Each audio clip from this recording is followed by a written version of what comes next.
Now this sound card is the definition of crap. But why is it so bad? Well, let's find out in this video over here on Untitled Hardware channel.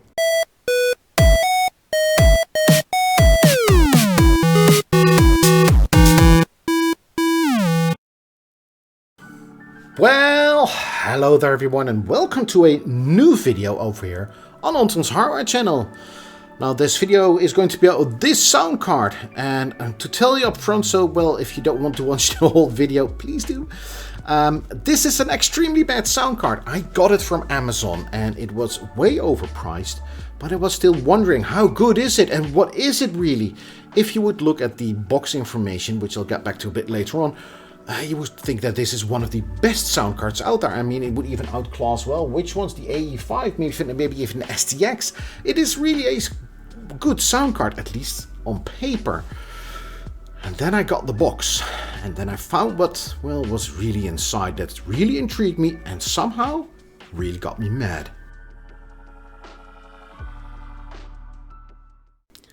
Now, let's start with the funny bit, because, well, about a year ago I made a video about digital to analog converters I got on Amazon.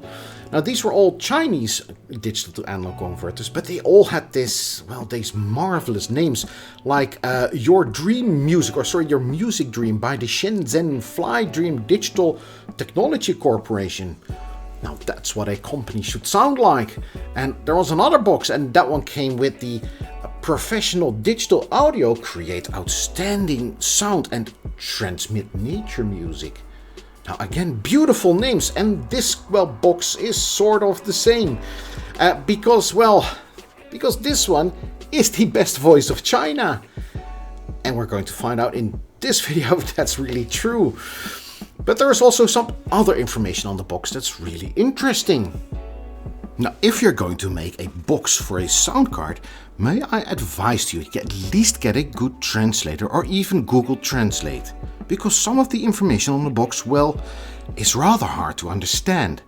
Like creative fields, karaoke music, film, play game. Can install all if the official drivers and third-party strengthened driver. An advanced music tool make you enjoy more plentiful music, which can support internet song. So please, may I advise you to get a real translator or Google Translate to at least make, well, your customers know what they are buying. And this isn't the last thing that is wrong. Going back to the box, there are some claims made. It's supposed to be 64 bits polyphony. There's absolutely nothing 64 bits about this card. Its signal to noise ratio is supposed to be, according to the box, 120 decibels, which is just rubbish. Even higher end cards will struggle with this. And it's supposed to be 32 bits precision. Now, there's nothing 32 bits about this card. As we'll see, this card is just 16 bits. It is interesting to see all these things on the boxes, and we'll get to a bit more a bit later on. But first, I wanted to install this sound card as soon as I got it in my home, but I opened the box and there was nothing in it, despite it saying on the box, well, that it has a Sound Blast audio card, a Sound Blast drivers, an application CD, digital CD cable, and a quick start reference leaflet. But there were no drivers in it, just a sound card.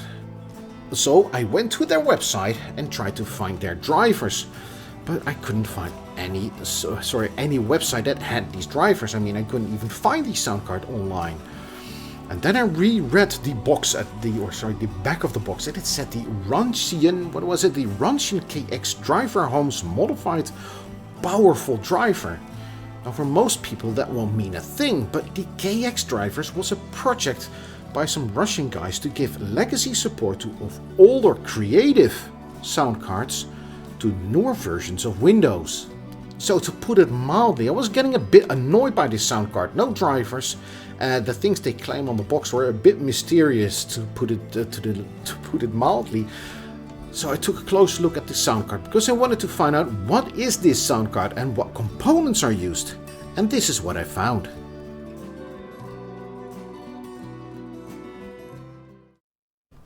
there's a Sigmatel chip on there, the ST-AC9721T, which is the digital to analog converter for the front channels. This digital to analog converter supports up to 16 bits and 48 kHz. The datasheet is from 2000, so it's more than 20 years old. There's a Philips, now NXP, low-cost digital to analog converter which is used for the rear channels.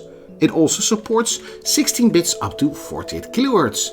Now this datasheet is from 2002, making this digital to analog converter 19 years old. And also there's a Xio 200i PCI Express to PCI bridge. And then the DSP. Underneath the heatsink, I found this.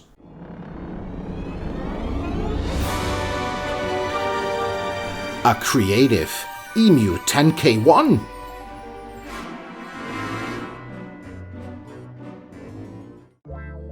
The introduction of the EMU 10K1 audio DSP came with the launch of the Sound Blaster Live in August of 1998. It's manufactured in a 0.35 micrometer 3 metal layer CMOS process. The EMU 10K1 also featured hardware acceleration for direct sound and EAX 1.0 and 2.0, something that no other sound card back then had. Back then, the Live was the best you could get. But this sound card also has a major flaw. The internal sampling rate is set at 48 kHz. Now this does not seem like a big issue, but if you want to record something with another sampling rate, there will be an audible distortion. And this is for the whole lineup with the EMU 10K sound cards, and something that wouldn't be fixed until the later Audigy sound cards.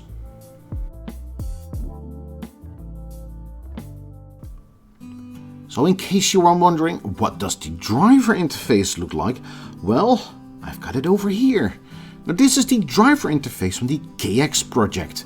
And it isn't one of the best drivers interfaces that I have ever seen. Now I applaud the KS project in any way, but they should have paid a bit more attention to the driver interface to make it a bit more usable.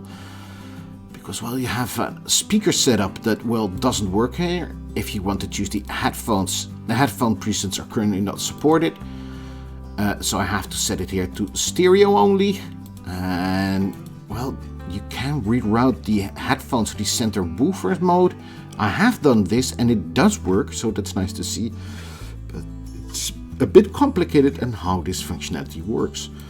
Now you have the in and outs with all the well different speakers, subwoofers and SPDIF, the headphones and all the other settings. AC97. And you have some functionalities, sound fonts and an analyzer, which is also cool to see. Now there are some buttons here, there's some buttons on the bottom here. The 4X DSP, which looks very interesting. Now I haven't done anything with this because I really don't understand how this works. You have a router function with ACO functionality, which is cool. Some automation processes. A help functionality which you have to download. And of course a speaker test, which does not work. Which is very interesting to see. But this isn't about the driver interface. I must applaud the people from the KX project to even do this, to make an old Sound Blaster Live functional in Windows 10. So thank you for that. But the real reason I installed these drivers is of course to analyze it in Rightmark Audio Analyzer. So let's take a quick look at those results. And these are the results from Rightmark Audio Analyzer. I was pretty impressed by the frequency response graph. This is really impressive. There are newer cards out there that have a much worse graph. Also, the total harmonic distortion gets a very good rating. The stereo crosstalk is very poor, and to tell you the truth, I haven't seen anything this bad before. I'm guessing that the poor digital to analog converters are the main reason for this. Now overall, this card gets an average. Okay, again, we've already established that the Sound CubeG isn't the best sound card. But still, it's an improved version of the Live, isn't it? I mean, it's a PCI Express version of the Live, which was PCI. So, let's compare those two sound cards and see what we find out then. And if we take a look at the Live results, the overall score is a good, a pretty solid result for a card that is more than 20 years old. And how does it compare? Well, the frequency response is almost similar, which confirms, based on this footprint, that the DSP used is the EMU, and that the cards are very similar. But that's also where the similarities end. The Live is a very much better sound card, and it scores in every department better, especially in the stereo crosstalk. But any card scores better on that front. So it isn't even better than the original card.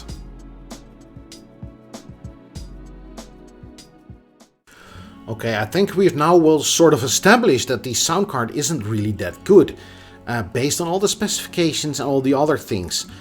But how does it sound in real life? Maybe in real life it's a really nice sound card. I mean, a couple of videos ago I sort of concluded that the distortion that a sound card has also gives it the liveliness or the characteristics of a sound card. So I wanted to find out what this sound card sounded like. Well, I was, disappointed again. Because, okay, the highs were there, the middles were there, the basses were there, but it was all so uninspired. It was so flat. Nothing was going on. I really disliked the audio of this sound card. Also, the stereo crosstalk was something that was really wrong. I mean, the sound card almost sounded like it was mono. On the other things, how an overall rating for this sound card based, maybe even a blind test, I'll give it a poor, because it was uninspiring, and after an hour I was glad that the listening session was over. So even the listening sessions of this sound card weren't that good.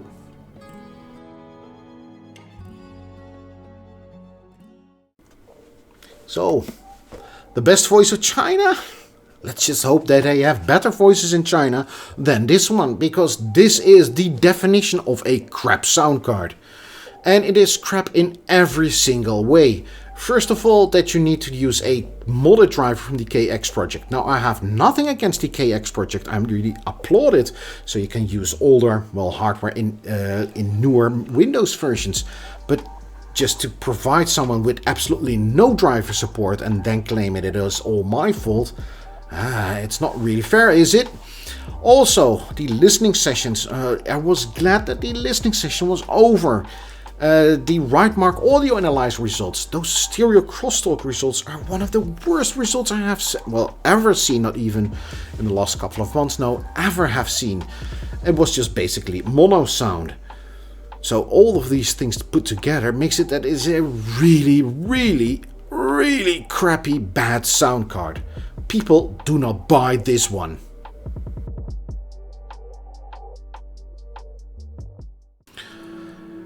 Now, I contacted the reseller on Amazon just to find out what they think about this sound card, because I think they're also making a lot of fraudulent claims on Amazon. For instance, they're saying that this sound card is an Audigy 5 chip, which isn't really true, is it? Somewhere else they're saying that this sound card supports SPX Pro Studio, but that's not really true, is it? Also, they are claiming that it has an Audigy FX control panel, which isn't really true, is it? Also, it supports a 600 ohm headphone, despite it lacking an headphone output. So that's not really true, is it? And last but not least, they are also claiming that it is 24 bits and 192 kilohertz, the digital to analog converter that is. But that's not really true, is it? And then when I tell you that this card cost me 80 euros on Amazon, I feel tricked. I feel scammed. The fact that I got them on Amazon, I could at least send them back, but they want to let me pay the shipping costs back to China, which cost me about 50 euros. So yes, I am getting rather annoyed, rather angry. Only buy a sound card from Amazon if you really know what you're buying, but otherwise stick to your local vendors, people. Even if you're tricked into thinking you got something really cheap. So with this ending, I would like to thank you for making it all the way to the end of this video, and I would like to see you in the next one. See you then, bye bye!